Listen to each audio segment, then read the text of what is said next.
Well, I've already covered both the Hanna-Barbera Godzilla and Godzilla the series, so I think it's time to do a video on Singular Point. How does one even describe Singular Point? Honestly, I can't answer at the time of writing this. When I was viewing the show for the first time, it was brand new and airing weekly. I didn't have plans to do a video on it, I wasn't taking notes or anything like that, I was just casually watching it. Call me a dunce if you want, but by the time the final episode ended, I was thinking, what the hell even happened? It hasn't been that long since I last saw the show, but frankly, I really don't remember much of it. Honestly, I was kind of mixed on it, and that seems to be the de facto surrounding it. People are either very divisive on it, or just flat out hate it for being an overly complex story. But is it really that? Well, let's find out together as we dive back into the show and see if Singular Point is really that bad. Please consider both liking and subscribing, it really helps.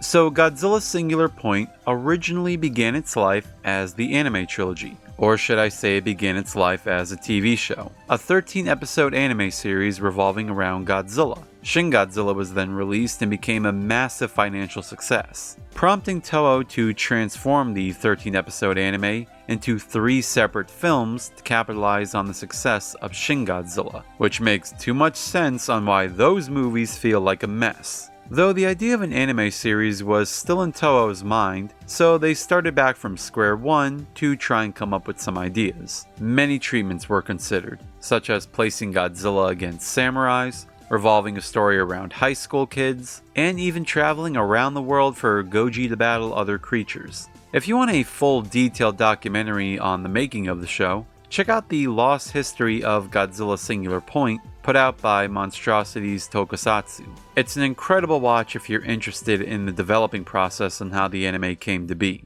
Though please come back here if you're willing to do so, pretty please? Anyway, on to the show itself. The first episode of the show is more setting things up to come rather than showing much off. The story is set in the year 2030 and follows the characters of Yoon Narikawa and Mei Kamino.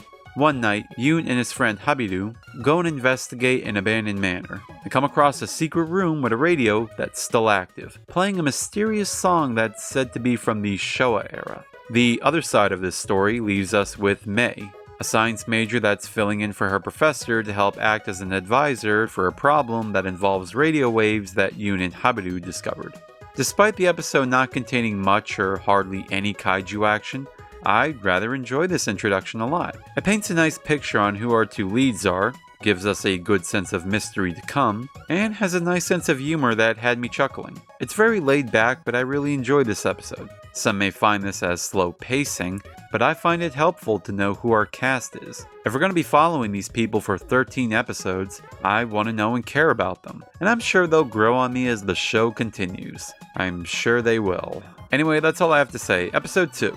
Before going into it, we're finally shown the intro song. It's a very catchy song that gets you hyped for all the action we're about to witness. And boy, I'm sure we're going to get a lot of that. Well, we actually do get a monster brawl here between Rodan and Jet Jaguar. It's choreographed rather nicely, and I find Jet Jaguar incredibly charming during this fight. It's also amusing that the characters get involved in the action too, adding a nice layer of suspense into the mix. I guess while on topic, we should go over Jet Jaguar in particular real fast. The character Goro Wataki, I see what they did there, invested in building Jet Jaguar as a way to take down things that threaten mankind, like aliens and such. You may hear fans sometimes announce that the series is the Jet Jaguar show, simply because he gets into most of the fights here. And quite literally at times we're going to see him evolve to take down the bigger threats as the series progresses. I do like this incarnation of the character. It reminds me a lot of the classic version while trying to be something unique to this iteration. A lot of people absolutely hate this design, and I myself wouldn't pick it over the original, but I can at least admire the look of it, based on what the story is trying to convey to me. It has that design that a crazy old man would come up with if they were building it out of their own wallets. And that's what makes Jet Jaguar stand out from other Toho mechs. He's not a machine built by aliens or a mad scientist to conquer the world, and he's not a battle-powered powered robot built for military use. He's a machine that's been invested into by his creators, built out of their own homes. Yeah, you'd have to choose that manner of thinking, but it's one of the things that makes the character so endearing. And it's so a shame that Toho hardly ever uses the character. Anyway, after the battle scene, Rodan just simply dies. But it isn't the end of him, as more start popping up around the world. And we learn that by way of the newscast segments. This unfortunately is where one of Singular Point's problems do arise from. The news moments appear in almost every episode and tell you things that you either already know, are about to be told to by a different character, or telling you irrelevant information that means nothing. Rodan. A single Rodan can be seen in the skies over Tokyo. It's handled lightly here, but we're going to be seeing a lot more of it as we progress onward. Episode 2 is just more setting up with a little action thrown in the beginning, with Yoon and his co-workers preparing for more Rodan attacks, and Mei on her way to Tokyo to meet with a researcher, Professor Lee. I guess before moving on to the next episode, we should go over Rodan 2. Rodan here simply looks like a red pterosaur and nothing more. Yeah, you could say Rodan didn't have much of a design to begin with, but Toho always managed to pull off a look that made the character stand out from your average flying reptile. Here, aside from the spiked carapace, wouldn't even make me think or guess that this was supposed to be Rodan. It was my least favorite design from the trailer, and after the show's conclusion, I could say that it's still my least favorite design of all the monsters. Thankfully though, the design gets better and less goofy looking as the show goes on. Also, like the opening credits, we now have the ending credits. The song is called Polka Dot Stingray, performed by Aoi. It's a very mellow song, fitting for a show's end, but the real highlight here is the video itself. It's a huge love letter to fans of Godzilla, showing cameos from many different monsters as well as characters from the actual Godzilla films. It's incredible and also heartwarming to see many of these forgotten people, most of which haven't been seen since their debut movies. You even get the characters from Zone Fighter appearing. I don't know how you can get more obscure than that.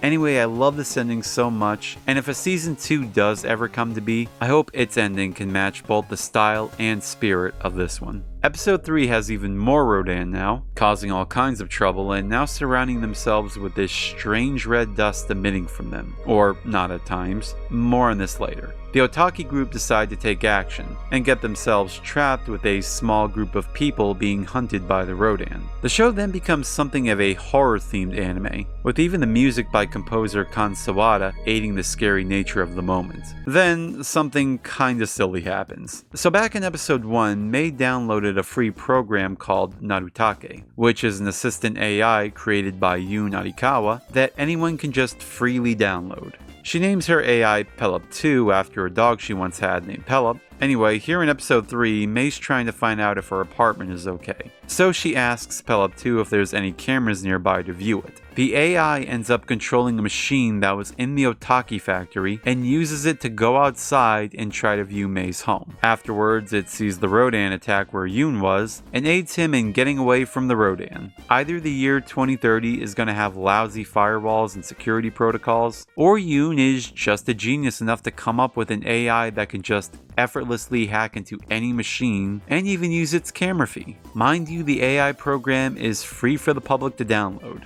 Like the first Rodan attack, these Rodans simply die later in the day. Yoon then tries to see on why the robot from earlier just began to act on its own. He finds out that it was controlled by his program Narutake and sends a message to whoever had the AI in use, which he successfully ends up doing, and Yoon and Mei begin texting each other. This unfortunately becomes another problem the show causes for itself. Like the news anchors, we're going to be seeing a lot of this back and forth texting. And what makes it worse, at least for non-Japanese speakers, is that the text moves so fast, at times you have to pause the episode just to read what it's saying. See, texting is always confusing. Thankfully though, the characters say what they're typing in sometimes, so at least that helps. Singular Point is a very talk-heavy show, so there's going to be a lot of reading involved if you plan on watching this with subtitles. Which is a shame because Singular Point is a very lively and colorful show. Character designs were done by manga artist Kazue Kato of Blue Exorcist fame, and I really love a lot of the design work she's done here. Characters have all sorts of exaggerated and standout appearances, and many of the color choices are appealing as well. Anyway, the last moment in episode 3 here reveals a new monster, Titanosaurus. Or is it? Episode 4 can really lose a lot of its interest to anyone watching the show. This episode features little to no kaiju action, which is fine. We can break things up a while to catch up on the plot. But this one in particular has a lot of science lingo thrown around. So much so that I can easily see it going over its audience's head. There's talk about energy storage, photon materialization. Look, I'm not saying it's difficult to understand. The show does do an alright job on having things make sense. But really all you need to know is that there are these things called archetypes, which can both refract energy and self-contain it. In physics, the change in direction of a wave passing from one medium to another, caused by its change in speed. Thank you, Google. I should also mention that the archetypes are made from the same material that's found on the Rodan, the red dust. Anyway, Anguirus makes his appearance in this episode, and my god, they went overboard with the spikes here. Other than that, it's a pretty decent design. He also apparently has the power to see into the future, and produce an energy shield that can deflect projectiles. That's pretty interesting. I'm assuming he also has the power of teleportation because he just disappears seamlessly from people. Episode 5 has more lectures and more monster action. Gabra now makes his appearance and... oh wait, I forgot this isn't actually Gabra. It's a whole new monster named Suranga, or Salunga as some may call it. He's the only new kaiju in the show if you don't count the Kumonga variants we see later on. Yes, many people, including myself, all thought when watching the first trailer that this was Gabra. I mean, it could have been him. I don't see why they had to put the effort into creating an entirely new character. I don't get why the other monsters aren't like that, but whatever the case may have been, Gabra still can't come back. At least he's being loved in Godziban now. We're also introduced to a new character here named Bara Byrne. If that's your first time hearing his full name, then don't be surprised. They never say it once in the whole show. They just simply refer to him as BB.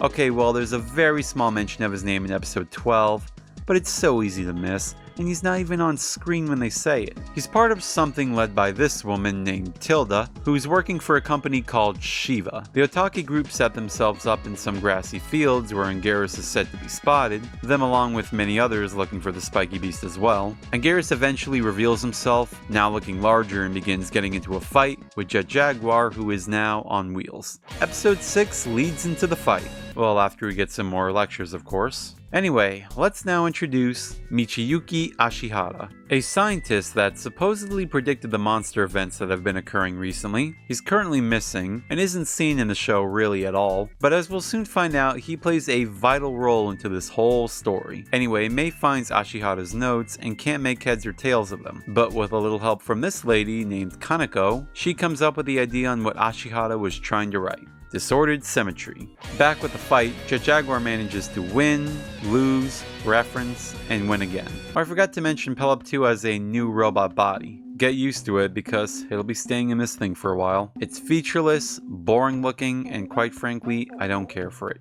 Whoa, no need to get an attitude. Episode 7 begins with Yoon looking as though he now has a hearing disorder from being close to the explosion that killed Anguirus. The end of the last episode also hinted that, but this whole idea just quickly gets glossed over and never brought up again. Anyway, we got a few things to go over in this episode. For one, the red dust is finally explained here. It's the raw material of archetypes, going by phase 1 of 13. What are the other phases? Well, we don't clearly know, but it is said that mankind can control 3 of these phases, whatever they may be. You see, kaiju managed to produce this red dust because they can't live without it. Case in point to what happened to the first Rodan. Ashihara was the first to discover the red dust after noticing a jellyfish absorbed it and evolved to become a new creature, leading to believe that the kaiju here are simply evolutions of other organisms, which is why at times they seem to be evolving. There's also the orthogonal diagonalizer, which is said to be the 13th phase, something that was briefly mentioned in the previous episode. It also bears a stunning resemblance to a certain object from a previous Godzilla film, and I'm sure you guys know what I'm talking about. Anyway, the orthogonal diagonalizer is able to manifest the red dust into another phase. Again, it's not really specified which phase this is, but it seems to crystallize into these sharp spears when activated near the red dust. Anyway, Jet Jaguar has been upgraded and is given a spear using the spike of Anguirus, and now we see Varan. Or is it? Episode 8 is balls to the walls crazy. So Mei is brought to Ashihara's home, where all his research is stored. She's then told by Lee that she has now become the closest to figuring out what Ashihara's notes truly mean, and what connections they have to the archetype. Meanwhile, the Otaki group come across a deceased Manda and a mysterious webbed boathouse nearby. Upon the investigation, they come across these strange spider creatures called Kumanga. They never actually call them that in the show, but that's what they're identified as. Jet Jaguar manages to hold them off, but they soon severely become outnumbered, with even the fallen Kumanga springing back into the action, ending the episode on a cliffhanger. This is by far the most intense episode of the show so far, both with its action and the mystery getting closer and closer to getting solved. Manda's appeared in earlier episodes, but this one gives a clear look at his design. It has a very sea serpent-like appearance, which fits Manda nicely, given the kaiju's history of mostly living underwater. Kumanga's design is a green color scheme with yellow stripe patterns around its body. Its 4 back legs have these spear-like legs, while the 2 front legs have these megalon-like drills. Like Siranga before it, monster designer Eiji Yamamori stitched together Kumanga with other kaiju, such as Megalon and even Hedorah for a brief moment, when the spiders bleed out. I don't really understand it, and it never really quite goes explained, but it's cool to see him, I guess, even if it feels very fan-servicey. And yes, I am already aware of his little cameo in episode 1. Episode 9 gives a very large, but very important info dump. We now learn of this grave event called the Catastrophe, which takes place during the future. We don't know exactly when that is, but like as it sounds, it's not a good thing. Ashihara had also developed an enhanced computer to research the archetypes, as the machine can generate answers before they've even been calculated. Think of it simply as he made something that can look into the future. The archetypes are created from singular points, and that the kaiju that have entered the world are portions of the archetype. And some kaiju like Godzilla are singular points. And because of their existence, the world as they know it will meet its end via the catastrophe. Mei and her crew are on their way to India, or at least trying to get there, but are attacked by Rodan. Meanwhile, Yoon and his group are trying to fend off the Kumanga while trying to find a way of escape. Things now get worse for them as different variations of the spider creature now show up to make the situation worse.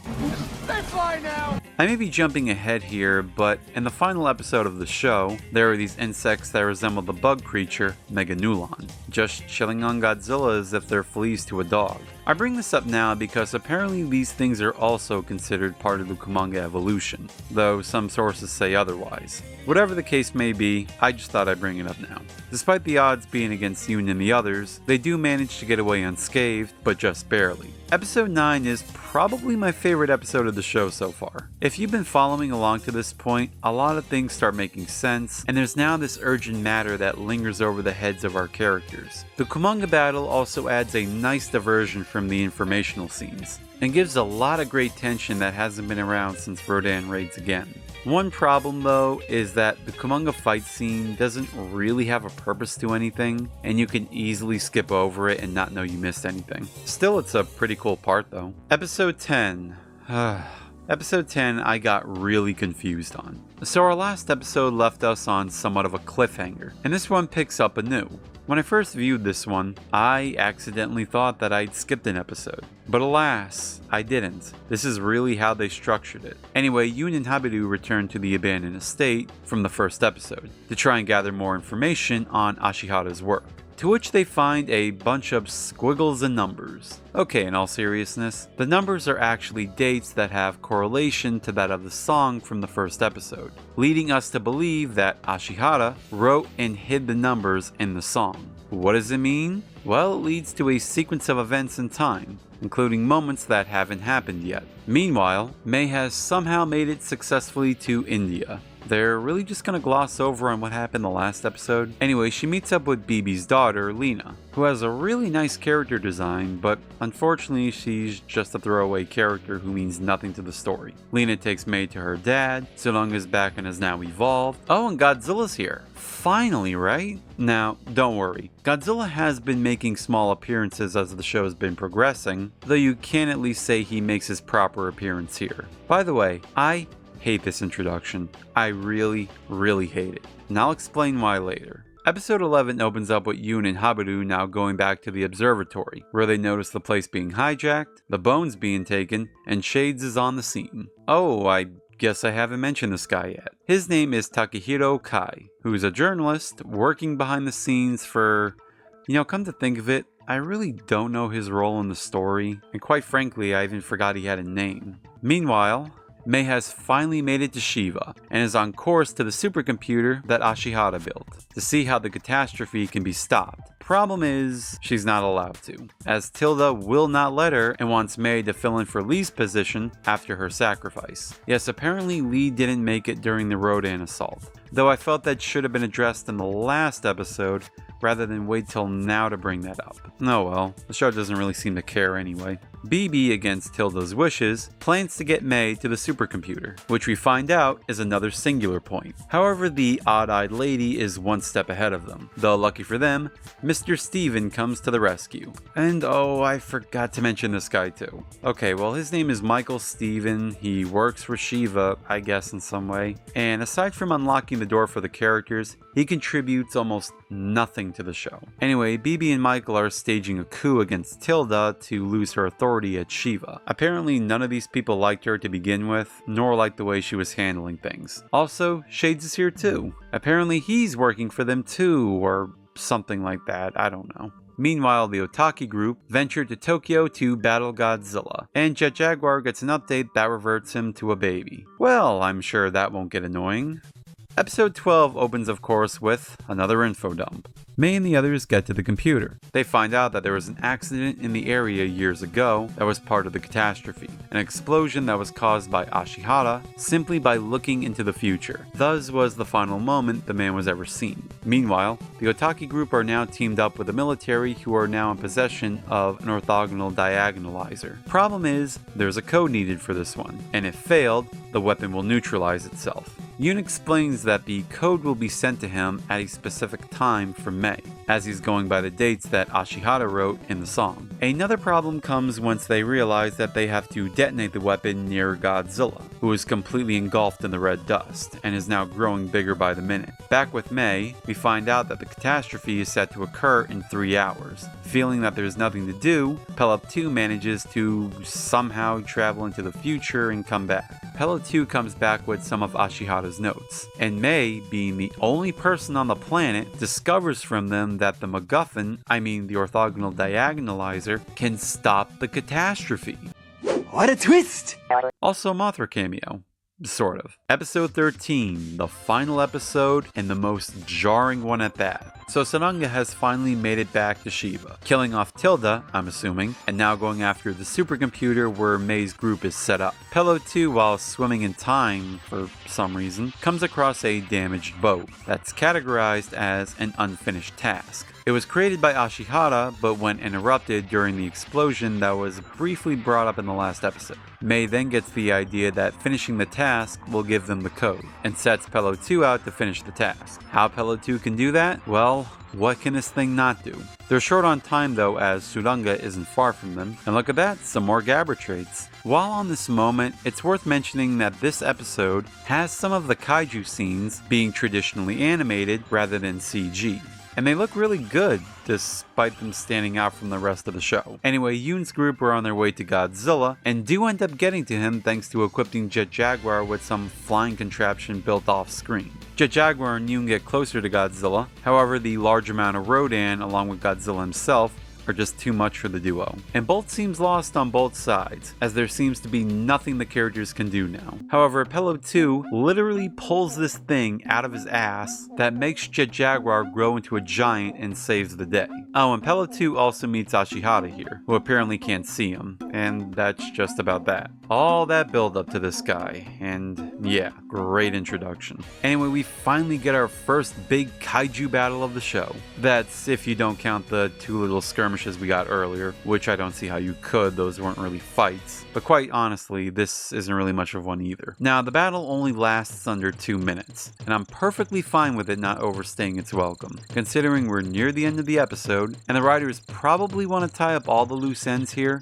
and give us viewers a satisfying conclusion. Unfortunately, it's anything but that. The final battle is so underwhelming, and what completely ruins it? Why, another info dump. Yes, Jet Jaguar explains during the entire fight on why he is the way he is. To start, Jet Jaguar has now transformed himself into Jet Jaguar PP, apparently merging the AIs of both Jet Jaguar and Pello 2 somehow, I guess. I know the name is ridiculous, but let's try to have a sense of maturity here. Okay, so a while back, and by that I mean episode 7, Yoon sent Pello 2 a protocol that needed to be calculated to make Jet Jaguar invincible. How would anyone remember that up to this point? That was so long ago in a scene that was just so brief. And why coincidentally just decide to calculate the protocol now, in the very moment they're battling Godzilla? And keep in mind that Yoon didn't know it was going to make Jet Jaguar a giant.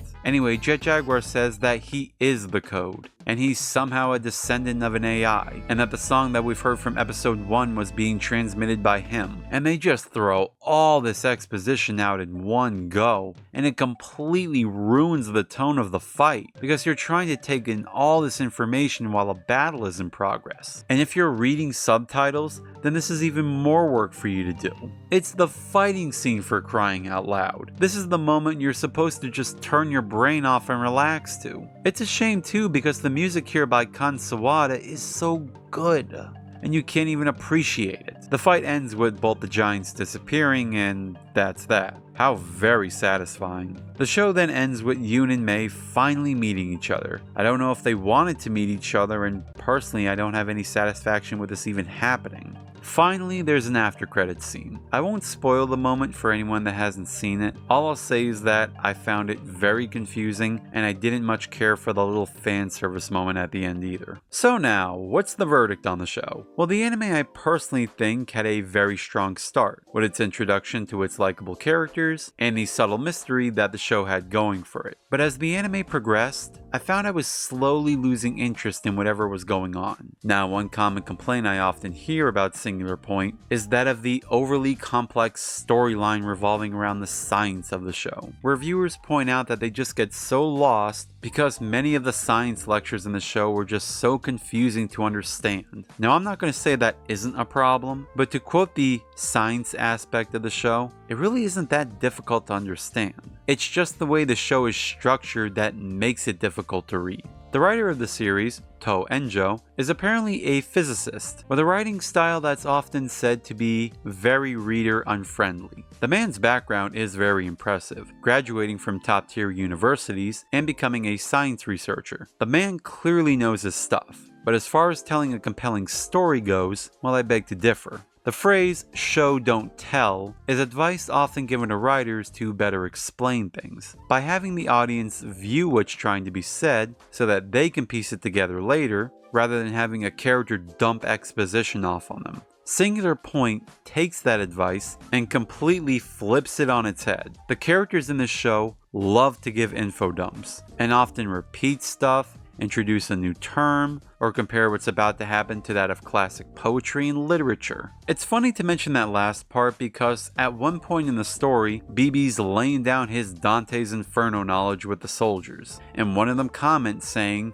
"You're a scientist," as if a scientist shouldn't care about that stuff. But almost every character talks like this, comparing events to that of literature, and I feel this may confuse audiences more so than help them give an understanding on what's even going on. Now for the cast. My early thoughts on both Mei and Yoon were positive. They seemed like a couple of oddballs with some snarky but endearing attitudes. Unfortunately, that's the extent of their personalities. For the remainder of the show, they have nothing else going on for them. The only thing they keep doing from here on out is find things about the red dust, talk about Ashihara, learn about Singular Points or stuff relating to that. They have no character arcs, nor do they have any personal attachment to what's even going on. They simply want to save the world. But what does the world mean to them? Do they have loved ones they care for? Do they have ambitions, dreams for the future? We get nothing out of them. I guess at least on Yoon's side, he has his co-worker buddies, whom admittedly I grew to like when they were around each other. In fact, I like a lot of their interactions, at least when they're not talking about singular points and stuff like that. These truly feel like a group of friends who do care for each other and are willing to back up each other if they need it. The girl in the group, Satome, I haven't even brought up, only because, well, she does nothing. I mean, she comes up with the idea to use the Anguirus spike as a spear, but that's about it.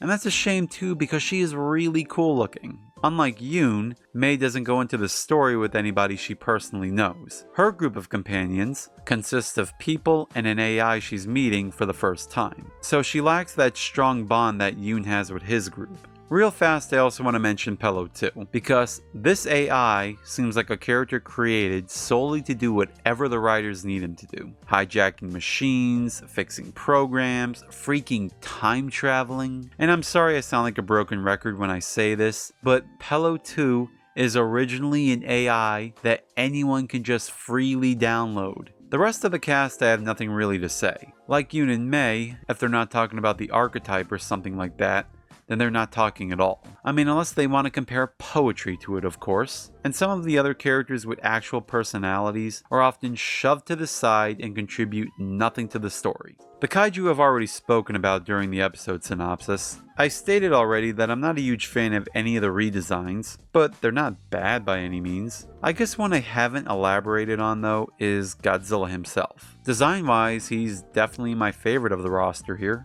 When compared to other Godzillas, he stands out nicely without looking too crazy. It's a design definitely recognizable as Godzilla. The big problem is that you barely appreciate the look of him in the show, because this form of Godzilla is being either obscured by buildings or by the red dust. There's never a moment where you can just take in and appreciate the look of it. And that's so a shame because it is a really cool looking Godzilla. I can't really say the same for the previous forms though. Yes, like Shin Godzilla, this Godzilla goes through a metamorphosis throughout the show, with his first form resembling that of Titanosaurus, the second one Varan, and the third one supposedly Gorosaurus. That one's a little hard to tell, hence why I never brought it up till now. I don't necessarily hate any of them, but I don't care for them either. But the biggest problem with this Godzilla is just how so forgettable he is in the show. I mentioned before that I couldn't even remember a single thing this incarnation did during my first viewing. But after rewatching the show, I can clearly see why I don't remember. Because almost every moment with the kaiju is simply replicating what was done in Shin Godzilla. It is astonishing how much they took from Shin Godzilla, mimicking so much of it, and I absolutely hate that they did this. It's one thing to pay homage to something, but it's another thing when you're just flat out imitating it. Overall, Singular Point is not a perfect story. I don't even think I should even call it a story. It is a sequence of events that are leading to something that seemingly isn't properly resolved. With characters that are hardly fleshed out, plot holes up the anus, overly complicated dialogue scenes, turn on the news people, Dante's Inferno anyone? Or would you rather something from Walt Whitman, and an ending that just isn't an ending? The real mystery behind this show is exactly who it's meant for. It feels like it had Godzilla fans on the mind, with all the Easter eggs and such, but the fandom just doesn't seem to be interested at all in this. I can't speak for everyone though. I did a poll recently on what Godzilla animated shows were my audience's most favorite, and there seems to be a bit of you saying that you did like Singular Point. So now I'm curious, what did you like about this show? And if you hated it, then what didn't you like about it? I'd like to know your thoughts on this anime in the comments below. Because I do like the concept of Godzilla Singular Point, but the execution to make a compelling story out of it was just poorly structured. Anyways, thank you all for watching to the end, and I'll see you next time. Before Barney. That's a little devil, isn't he? Before Jurassic Park. He's indestructible. Absolutely. There was Godzilla. In the movie that made nobody famous. Godzilla 1985. Today at 3 on the WB11. Does it have something to do with Godzilla?